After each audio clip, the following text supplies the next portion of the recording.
আমি বোলপুর শান্তিনিকেতন থেকে এসেছি।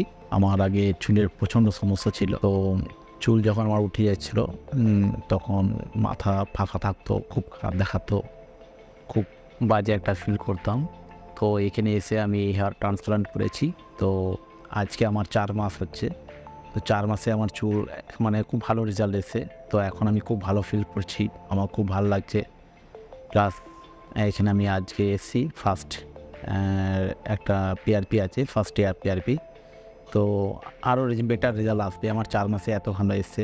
এটা 1 বছরের কোর্স, তো 6 মাসের মধ্যে ওনারা বলেছিলেন, তো 4 মাসের মধ্যেই আমার খুব সুন্দর ভালো রেজাল্ট এসছে। তো আই এম হ্যাপি।